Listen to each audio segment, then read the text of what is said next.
ባለትዳር ሆነው ኒካ ይጨርሱና ባለቤቴ ጋር ተጣልተን ሶስቱን ኒካ ወረደው ብላ መጣችና ምን እንዳላት ታውቃላችሁ ኡስታዝ? እንዴ ታዲያ ምን ይሁን በቃ ሶስቱ ኒካ ወርዶ ከሆነ ወርዷል።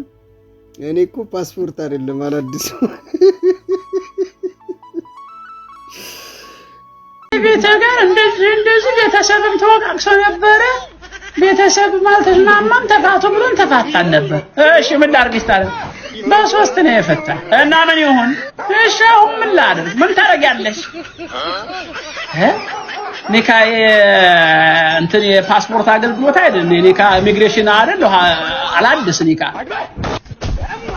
ምን ይደረጋል? ይሄ የአላህ ህግ ነው። ፓስፖርት ነው ኢሚግሬሽን ሄዶ የሚታደሰው። ይሄ ነው የሚያጋጥመው ነገር። ስለዚህ በሆነ ባልሆነው ስነ ምግባራችሁን አበላሽታችሁ ትዳራችሁን አታበላሹ። የሚመጣውን ነገር ኮንትሮል አድርጋችሁ መቋቋም የምትችሉ ሴቶች መሆን መቻል አለባችሁ። ዝም ብላችሁ እንኩሮ አትሁኑ። ወንዶቹም ሴቶቹም ትዳር የሚባል ነገር አየር ባየር አይደለም።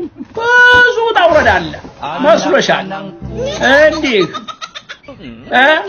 ሁሉም አሁን ሰላም የሚኖር ይመስለዋል። ሰው አሁን እንደው ሀብታሙ ሀብት ኑሮት ቃልቻውን ሊጽም ማሳደጉ በሰላም የሚኖር መስሏችሁ ነው። ሁላችንም ኘኘኘኘኘኘ ያልን ነው። ስናጠፋ ሴቶቹ ይሳደባሉ። ሲሳደቡ ምንድነው የምናረገው?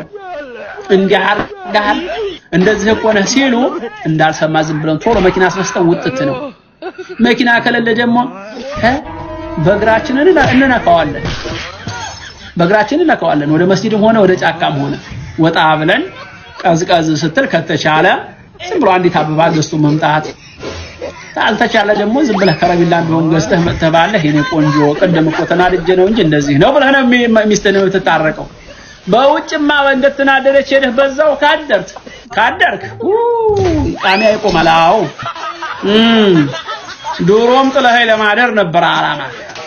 ዶሮውንም አቀዋለሁ ወጣህ አረዛው አድረሃት መጣህ እዛችኛው ሚስት ጋር ስትጨማለቅ አድረህ መጣህ አይደል? ሌላ አፍቅርሃል አይደል? እንኳንም አደረከው በላውን ኒካና ወደድልኝ አባቴን ነግሬዋለሁ። ሌላ መከራ ላይ መጣው። ስለዚህ ሴት ልጅ በመትናደድና በመሰድብ ሰዓት خليها تفضل ስትናደድ የሷ ጉልበቷ ምንድነው? ኘኘኘኘ ትሰድባለች እኮ አንተ ሃይዋን የመኪና አደጋ አላህ ያርገክ። ይሄው መኪና ወደ ቀኝ ስታጥፈው ወደ ግራ ወደ መኪናዎቹ ይዞ ይታጠፍ። መኪናው መሪው ድርቅ ብሎ እምቢ ይበልክ። ይሄ ጃፓን የሰራው መኪና ፍሬኑ ድርቅ ይበል ኢንሻአላህ እምቢ ይበልክ። እንደገና ተሳቢ መኪና ውስጥ ግባ ፍጥፍጥ ብለህ ኢንሻአላህ ሞት ምናምን ትላለች ማለት ነው። አንተ ዝም ተለፍለፍ ዝም ወጥት ከቤት መውጣት ወጥተህ መሄድ ነው። ደሞ ቀላል ነው እኮ ወጣህ አይደል? ለቀስ ብለህ ዘወር ብለህ ከተማማ አካባቢ ከሆነ ያለው ምንም ችግር የለም።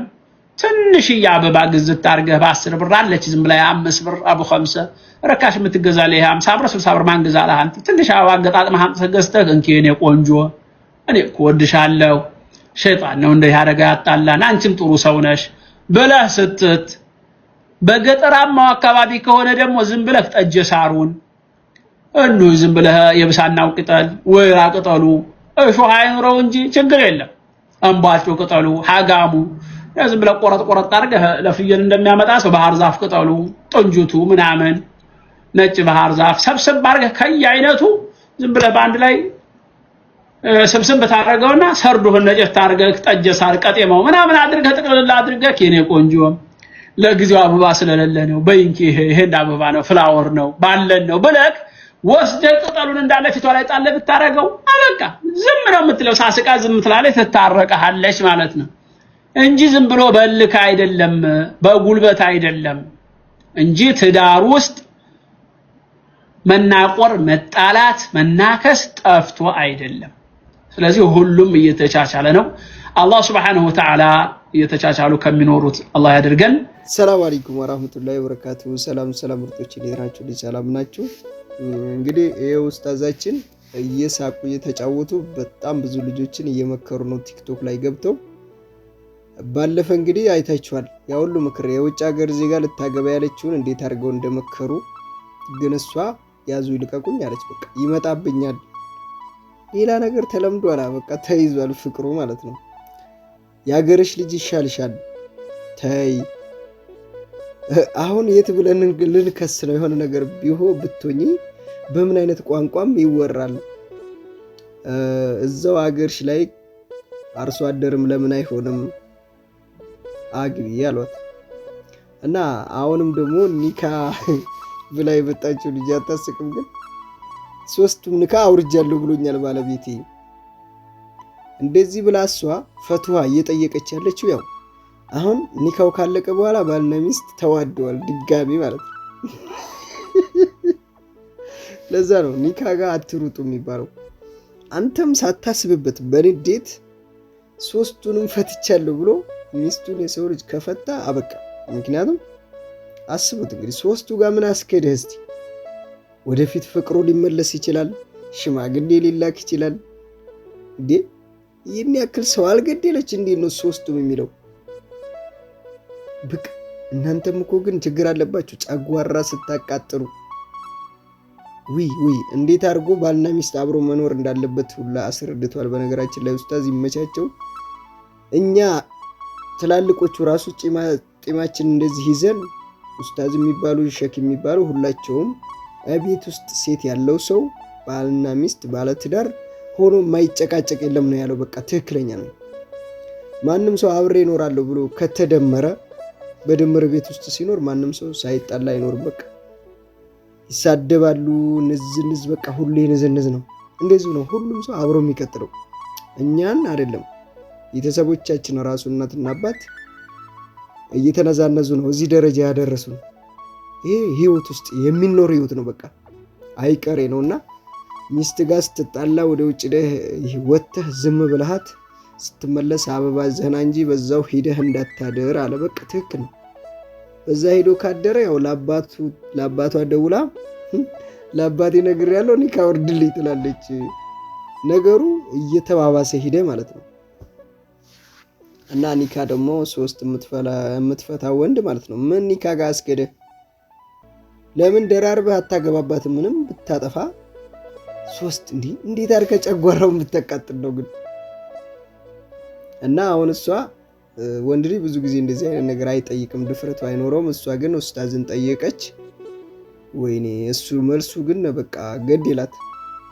የሚታደሰው በየአመቱ ፓስፖርት ነው።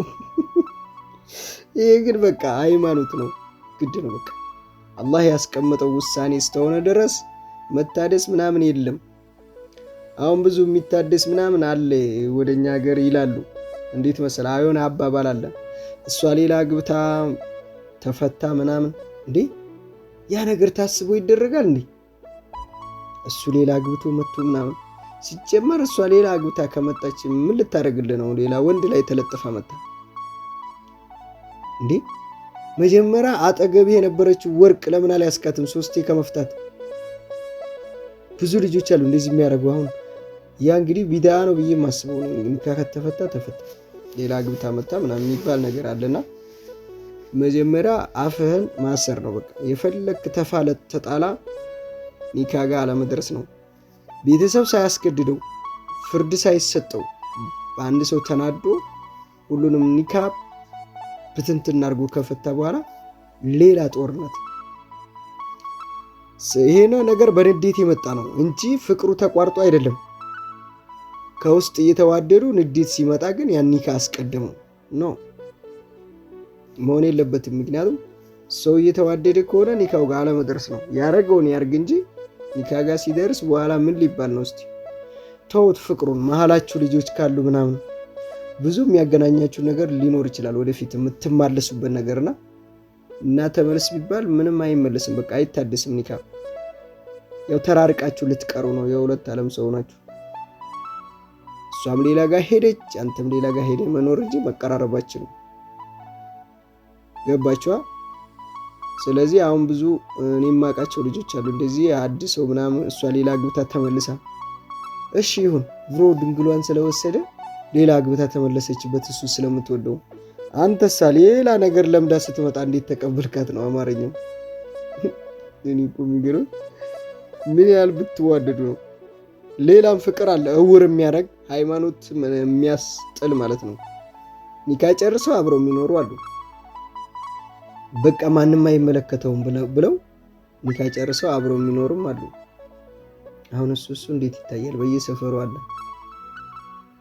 እና እንደዚህ አይነት ነገር ጋር ከመድረስ በቃ መጀመሪያ ማሰብ ያስፈልጋል። አንድ ወንድ ልጅ በስሎ ያግባ የሚባለው ለዚህ ነው። በሳል ይሁን የሚባለው ለዛ ነው። ወንድ ልጅ በሳል ሆኖ ካገባ ኒካ ጋር አይደርስም። ያስባል መጀመሪያ። እሷ ህፃን ሆና እሷ ብዙ ነገር፣ ሴት ልጅ ህፃን ትልቅ አይልም፣ ብዙ ነገር ሊያረጉ ይችላሉ። እሷ በመጣችው መመለስ ሳይሆን እሱ ማሰብ አለበት። የራሱ ውሳኔ ያስቀምጦ በቃ እሱ በሳል ከሆነ ምንም ነገር አይበላሽበትም። እሱ ግን ህፃን ከሆነ ያው እንዳልሽውም 3ቱንም ኒካ ብሎ በስልክ ነው እንዳው የሚያደርግልሽ። ሽማግሌ ራሱ ሳያስገድደው የትናንትናው ልጅ ይሻላል። ቢያንስ ያ ድንግል አጣ፣ ድንግል የላትም፣ ቤተሰቦቹን ተቀበሉ ብዬ በ3 ሰዓት ፈተዋት አለ። ያ ይሻላል ከዚህኛው ማለት ነው። እና ይመቻችሁ።